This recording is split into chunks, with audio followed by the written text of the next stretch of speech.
name is Nick Frank from My Property Consultants, and this is Brad Durrant. Good afternoon, everybody. Thanks, Nick, for having me today. Brad Durrant from Capital Fusion. I'm a mortgage broker. Been working in the industry for about 10 years. So, yeah, once again, Nick, thanks for having me. Thanks, bud. And again, I'm Nick Frank from My Property Consultants. I'm out of the Glenfield office. So today we have a couple of things we want to talk about. One is things that are affecting our clients in the marketplace. Two is advice for first-time home buyers. And then the number one question that we're really seeing, getting from our clients. So things that are affecting our clients in the marketplace. Number one thing. Yeah, good question. So I think the property market is fluctuating as we speak. So I think it's the number one thing that's affecting is that fluctuation. But being prepared for what's going to happen in the market, what you want.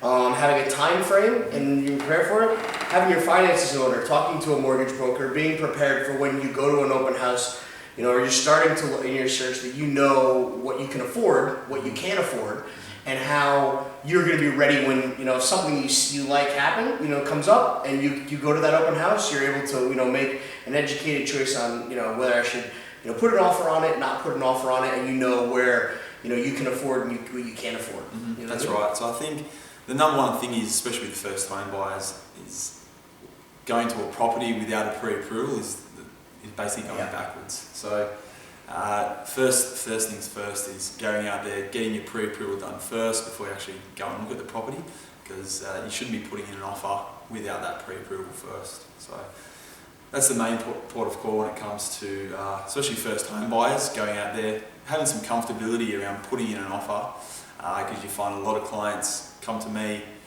submit their documentation before we've even submitted to the bank. They then say, look, Brad, I found a property.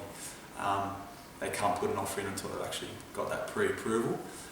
So you don't really want to fall in love with a place without having that pre-approval, because then everyone's not going to be happy. Yeah, absolutely. And then I get it on our end.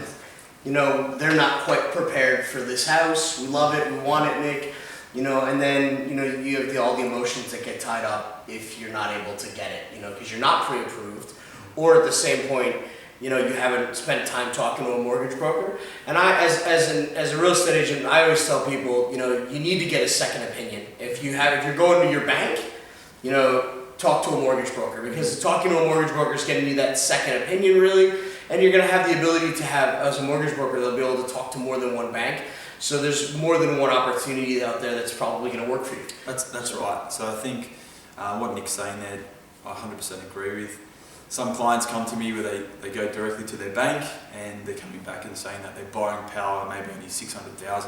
But as we've seen in the marketplace, from bank to bank, there's about a 20% discrepancy in what their borrowing power is. So I guess the best option is going to a mortgage broker. It's no different than going to a bank. It's not going to cost you any extra.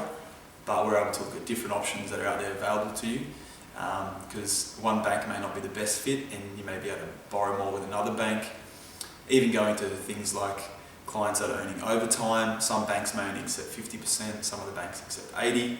Maternity leave, some banks don't even accept maternity leave, some banks do. There's all different circumstances around that. It all depends on your current scenario. So it's always great for the client that there's not just that one option out there. So basically, to recap, the best thing to looking forward to for people that are coming into the market, people that are affecting the marketplace right now, our number one thing is do your research, be prepared. And I think that leads into our next question, which is advice for first-time home buyers. And I'm going to start off with that, is do your research.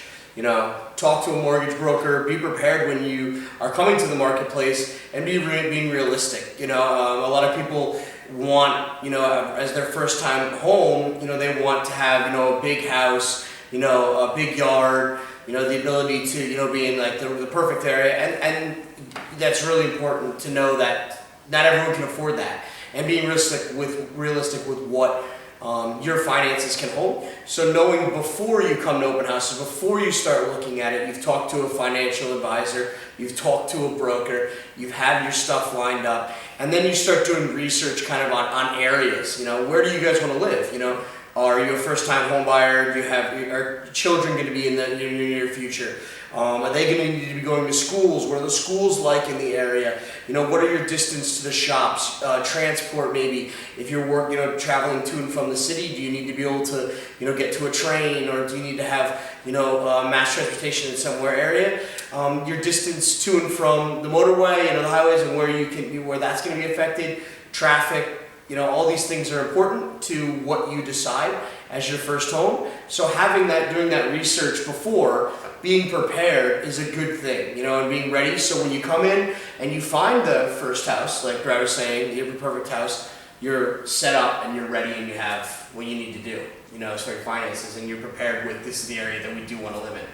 But also at the same point being realistic that you might not be able to find the area that your perfect place is, Yeah, that's exactly right. So, especially for first home buyers, sometimes their expectations are, I want to buy a property that's worth $750,000. But when they actually look at the repayments on a mortgage for that property price, that's when they're in a bit of a shock to think, oh, wait a minute, does that fit in my budget? So I think the best way to approach it is to sit down, or I think the best disclosure policy is to first have a chat with your accountant and your financial advisor before making any material changes.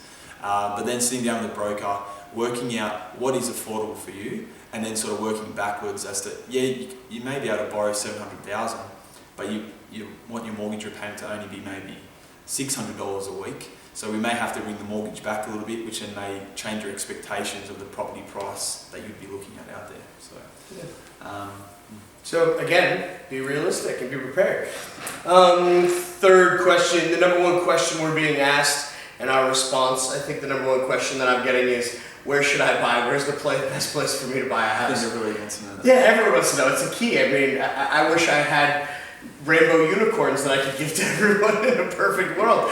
But really the best place for you to buy is where, is the best location for you. Like I was talking about transportation, where is it distance to and from work, kids in school, all these things that really work for them. Because we are in a changing market. Macarthur, while Camden may be the fastest growing LGA right now in Australia, and we are in kind of this really high growth area, we are in a flux market. It is changing, it's softening a bit and things are going through a change. So you need to find a house that's a good fit for you. So the best place to buy is is what's good for you. And that's right. Yeah, where you're gonna be feeling happy, that you're not overspending or borrowing too much. Because if you're borrowing too much, you lose your job, you get into some financial problems, and then on top of that, you start to have issues with, your finances that you can't make mortgage payments back, and you've borrowed too much. That's right. You're going to start to have problems with being able to even sell the house. And then people come back to me and say, I want to sell my house. Put yourself in quite a situation. That's right. So back to the second question, it's more a case of what you can afford, then working out what the mortgage is on those affordable repayments, and then getting a sort of price guide of the property price that you're looking at. Once you know that, I think that's going to then determine where the best place to buy is where you can afford. It's not going outside your means is the most important thing. Yeah, it's really important, you choosing the area that you want to be in. And as we talk about first home buyers, first time home buyers, where you're going to buy is important because you don't want to stretch also away from distance from family. You find that it sounds great coming from an American, in real estate, right? But okay, guys, I think that was pretty good for our first time. We'll be around and try to get another one in another 2 weeks or so, maybe a month, and see how things go. Let us know if you have any questions, and call us. We'll put all numbers down at the bottom, and we'll talk to you guys soon. Thanks so much. Thanks, Nick. Thanks, buddy.